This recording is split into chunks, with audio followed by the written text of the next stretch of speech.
Hai, ketemu lagi di seri Get Smarter in Short Time, episode 3. Kali ini kita akan bersama-sama membahas sebuah buku yang sangat fenomenal dari Stephen Richard Covey berjudul 7 Habits of Highly Effective People atau 7 kebiasaan orang-orang yang berfungsi secara efektif.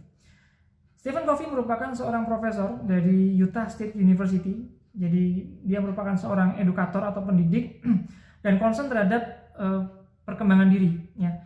Menurut Covey, sebelum masuk ke 7 Habits, maka saya harus berikan pengantar terlebih dahulu. Menurut Covey, perkembangan diri seseorang itu ada dua fokus. Yang pertama adalah terkait dengan character ethics, dan yang kedua adalah terkait dengan personality ethics. Nah, kebanyakan orang saat ini, menurut Covey, lebih fokus pada personality ethics. Apa itu? Personality ethics adalah pengembangan diri yang berfokus pada bagaimana menumbuhkan citra positif di hadapan orang lain. Jadi bagaimana supaya orang lain melihat kita itu keren. Maka yang dipelajari adalah skill tentang public speaking, skill tentang menjaga penampilan tubuh sehingga terlihat menarik, itu yang dipelajari. Tetapi melupakan fokus yang kedua, yaitu character ethics.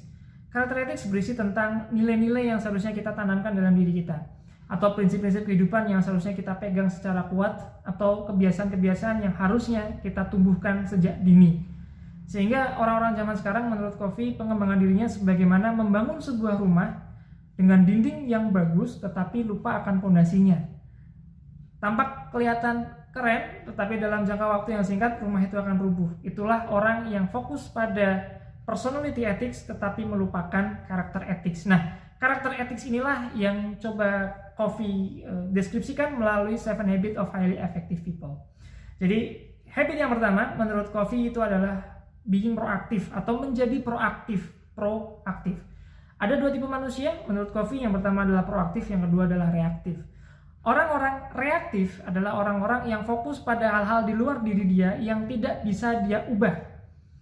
Jadi ketika ada orang yang merasa kinerjanya jelek dan dia menyalahkan ini karena atasan saya nggak bisa ngasih instruksi dengan jelas. Atau ketika ada orang yang akademiknya rendah karena merasa ini salah guru saya karena guru saya tidak bisa menjelaskan dengan jelas. Maka ini adalah orang-orang yang reaktif, orang-orang yang fokus pada sesuatu yang dia tidak bisa ubah. Sementara orang proaktif adalah orang-orang yang fokus pada apa yang dia mampu untuk lakukan dalam situasi saat itu. Ketika dia merasa guru tidak bisa menjelaskan sesuai keinginan dia, maka dia bisa mencari temannya yang bagus dalam pelajaran itu dan dia belajar kepada temannya. Ini adalah orang-orang yang proaktif. Jadi selalu kita bisa membedakan mana hal yang bisa kita lakukan dan mana yang tidak bisa kita lakukan. Mengubah atasan, mengubah karakter guru itu sesuatu yang hampir mustahil. Jadi kita akan menghabiskan waktu untuk menyalahkan mereka. Kita reaktif. Maka seharusnya kita bisa lebih proaktif dengan mencari solusinya. Kira-kira dengan situasi seperti ini apa yang bisa saya lakukan? Itulah habit yang pertama. Habit yang kedua adalah begin with the end in mind. Mulailah dari hal paling akhir yang ada dalam pikiranmu. Artinya, menurut Covey, seseorang harus punya tujuan besar. Tujuan yang memang benar-benar kita ingin untuk capai. Ketika kita sudah tua, sudah lanjut usia, sebenarnya apa sih yang kita inginkan orang-orang mengenali kita? Apakah sebagai bisnismen yang sukses? Apakah sebagai orang yang peduli dengan lingkungan? Apakah sebagai orang yang mampu menginspirasi orang lain? Itu adalah the end in mind kita. Itulah hal yang ingin kita capai. Maka dengan adanya tujuan yang jelas, kita memiliki pilihan tindakan yang jelas. Kita tidak akan memilih tindakan yang sia-sia, yang tidak membawa kita kepada the end in mind kita. Itu yang nomor 2, habit kedua.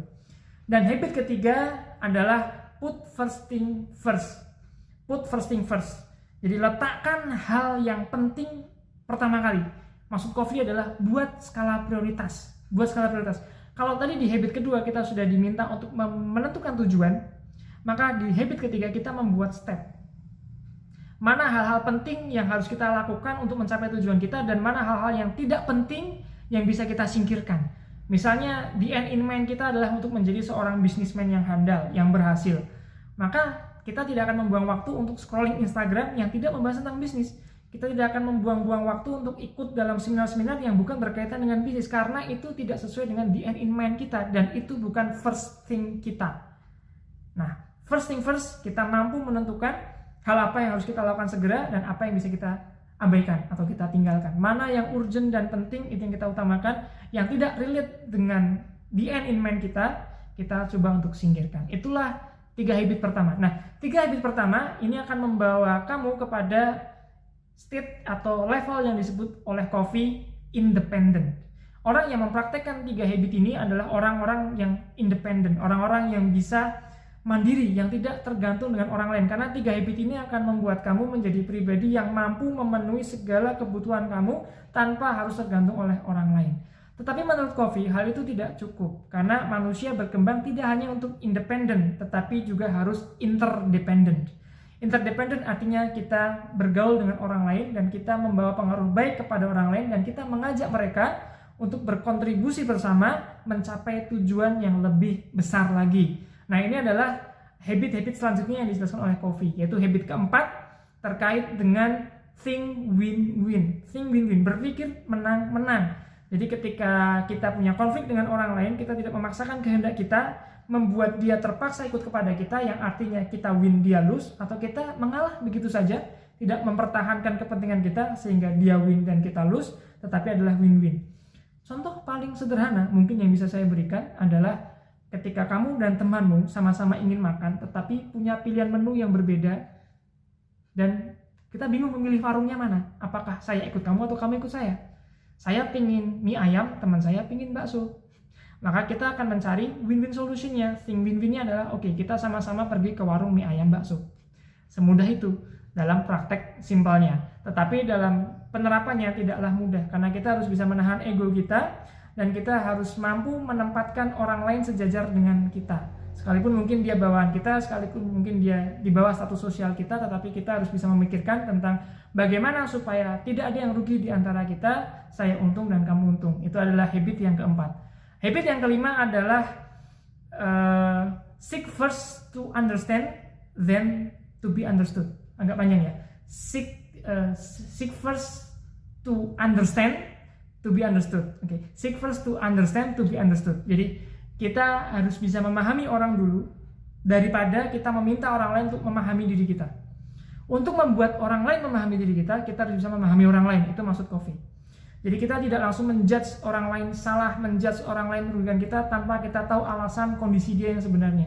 Misalnya kita janjian sama teman kita datangnya telat, terus begitu dia datang kita marahin dia, kamu kok telat sih, nggak komit sama janji kita, tanpa kita tahu dulu alasan dia telat kenapa. Bisa jadi ada sesuatu hal yang sifatnya mendesak, penting yang harus dia selesaikan terlebih dahulu, baru kemudian menemui kita. Nah, ini adalah bagaimana kita memahami orang lain terlebih dahulu sehingga orang lain akan memahami kita.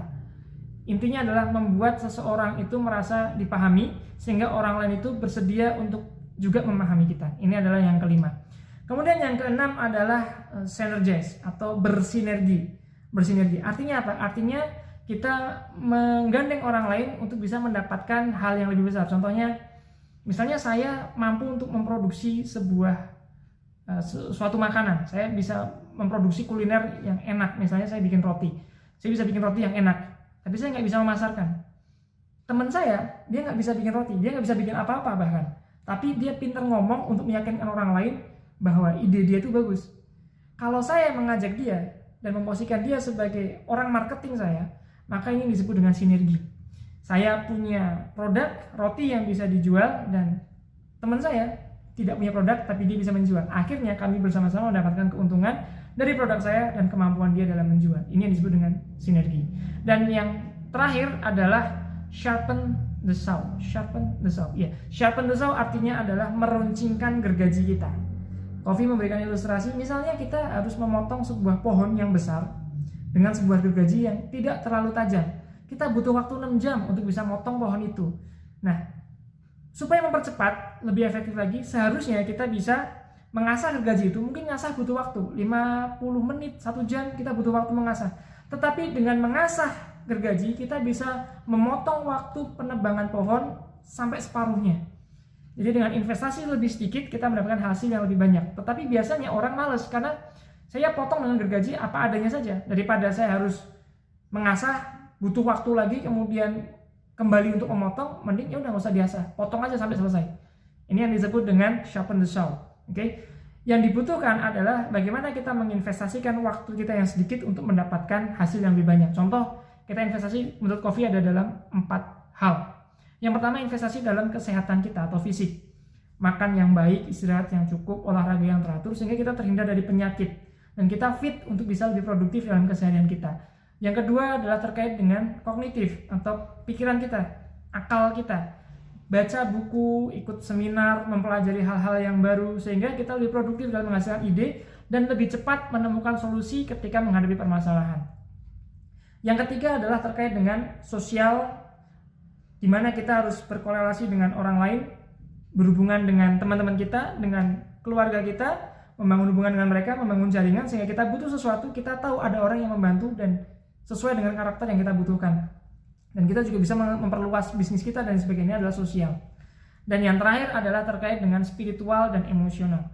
Kita menjaga kondisi psikis kita menjaga kejiwaan kita sehingga tetap waras, tidak gila dalam arti kata kita bisa berpikir dengan realistis, tidak terbawa oleh emosi yang terlalu berkecamuk, sehingga tetap bisa nalar, logis dalam memutuskan sesuatu, bukan karena hasutan dari keinginan semata yang tidak terkontrol. Itu adalah 7 Habits of Highly Effective People dari Stephen Covey. Mudah-mudahan yang sedikit ini bisa memberikan manfaat kepada kita semua. Jangan lupa untuk cek video-video saya yang lainnya. Get smarter in short time. Thank you.